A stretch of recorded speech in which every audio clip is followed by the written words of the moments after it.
Hello, everybody. It's Bree from Affordable Home Care. Welcome to this week's episode of Senior Care TV.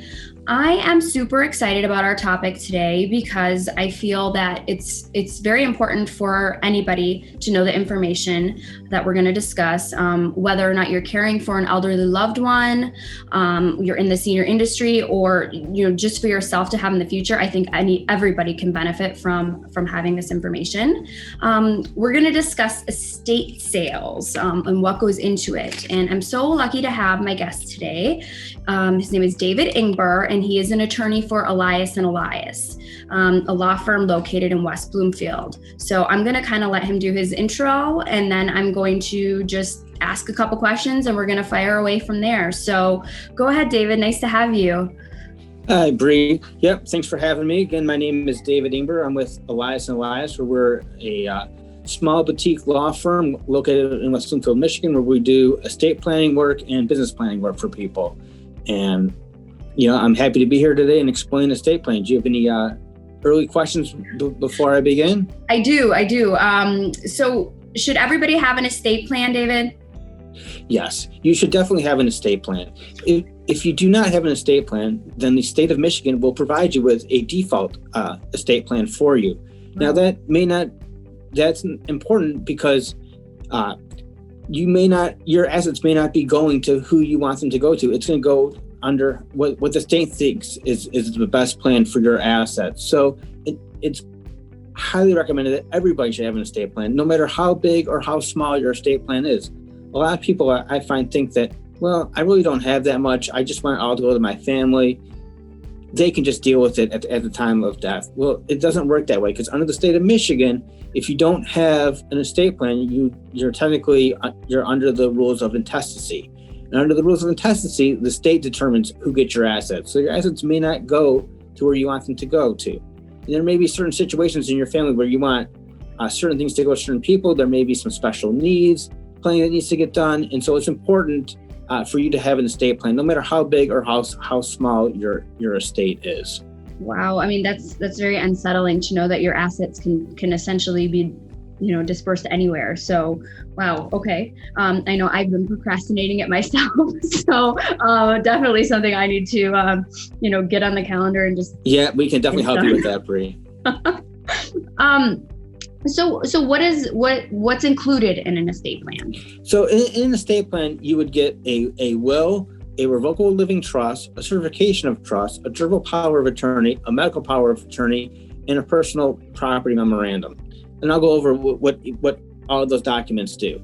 So the will is what most people think of as part of their estate plan. The will says where your assets are going. Now, in the situation with us, we would provide you with a will, and the will would say that you're leaving everything in trust through your revocable living trust. So the revocable living trust is going to be the document that's going to determine where your assets are going to and who's going to be the successor trustees upon your demise. Then we also provide what's called a certification of trust, and that's an important document because that document is used to help to title the assets. So what you need to do is, once the estate plan is set up, you need to then fund the trust. And so we do certificate of trust, which you can hand to the bank or to other brokerage accounts and get those transferred into the name of the trust. The durable power of attorney allows somebody to act, and the durable power of attorney can either be effective upon your incapacity, or it can be effective immediately. So you have to decide whether or not you want somebody to have immediate powers and able to do things for you, if you want it only to be effective upon your incapacity, or if it's going to be effective immediately. We also prepare a medical power of attorney, which allows someone to make medical decisions on your behalf should you become unable to make a medical decision. And what you want to do in that is explain to that person who you selected what you want to have happen. So you should have a discussion with them as to what you would want to have happen if, God forbid, there's a medical emergency and you can't make a decision, what kind of treatment you would want and how far they should go with seeking treatment for you. Wow. I mean, that's so important for me to know this because so many of my clients and their families ask me these questions all the time and I just don't have the answer for them. Yeah. It's very important to have these documents ready to go because you never know what's going to happen. In this way, you're ready to go. And it provides peace of mind for people. And so it's very important. And it's a very easy process to do. It's just in terms of you meet with the client and you discuss, what are their assets? How are they titled? Is it a husband and wife? Are the assets titled jointly? Are they titled in the husband's name, or are they titled in the wife's name? Are they titled? Some people have a bank account and they may have the child on the account with them to help pay the bills, and to write checks. And in that situation, is the child a signer on that account, or are they, a title holder?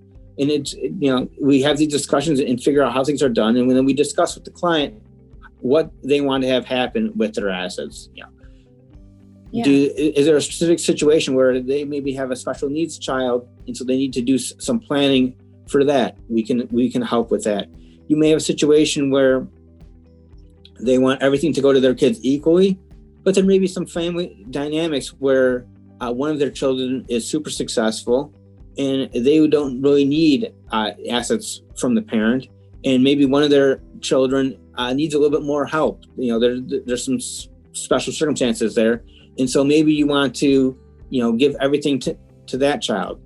And when I say you're going to give it to that child, maybe you may not want them to get it all at once. You may want to have it be in trust for that child.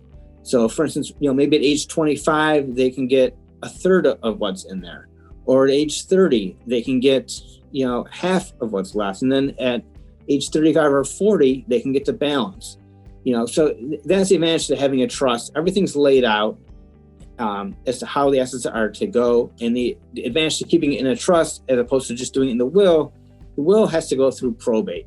Probate's an expensive situation. It's costly, it's timely, and more importantly, it's open to the public. Anyone can see, can go to the probate court and get copies of documents, and it's all open for public inspection. A trust administration is private, so nobody would know where your assets are going, who's going to be the successor trustees, and when they're going to be getting assets. And so that's a very important aspect to estate planning, is to try to have everything in the name of the trust. That's huge too. And I, like you had said, peace of mind, I think that nailed it. I think peace of mind is priceless. So, and knowing that you have all these affairs in order, I think, lets people rest a bit easier too. So, wow. And the privacy part, I didn't know that if it wasn't in a trust. So that's major, because you don't want everybody knowing your business. I mean, it's your personal business.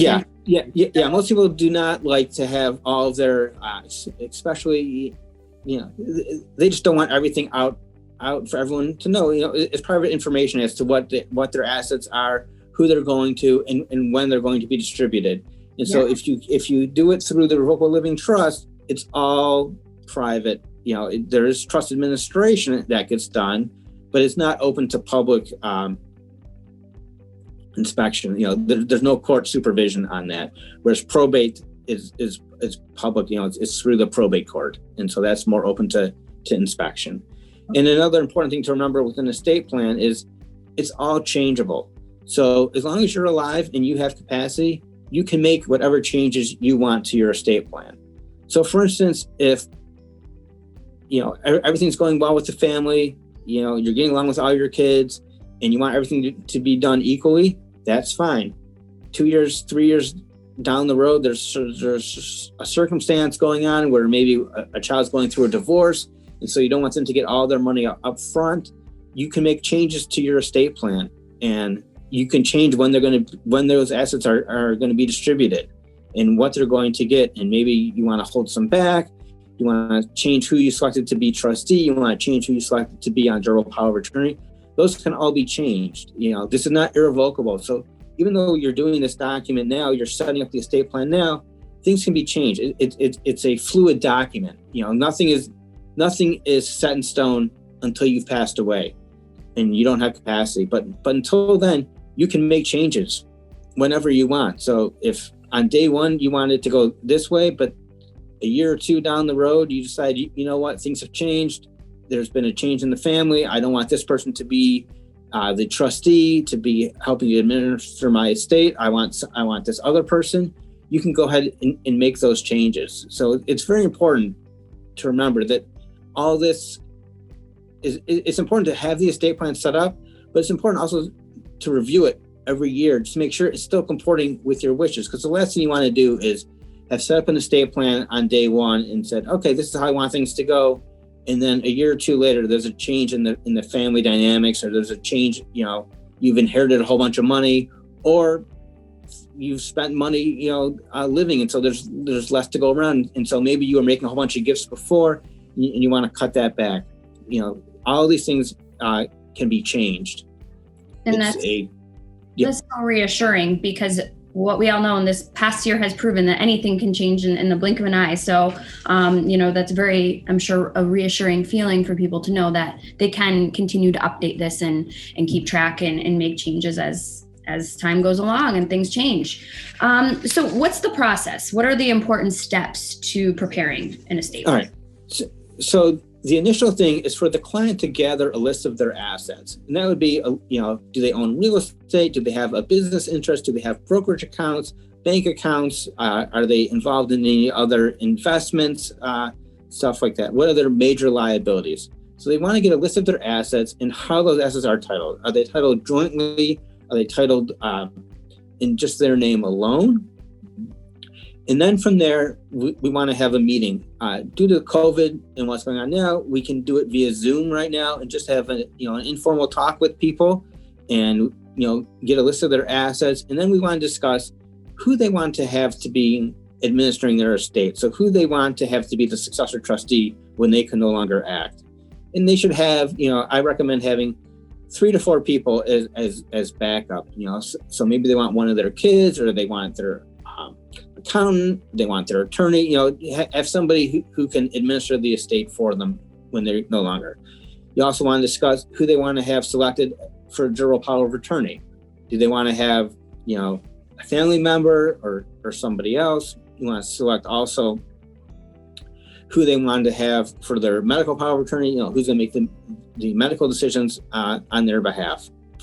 Then after we discuss those issues and they've come to some determination as to who they want and how they want their assets to go, we then I then prepare the estate plan for them, draft the documents together.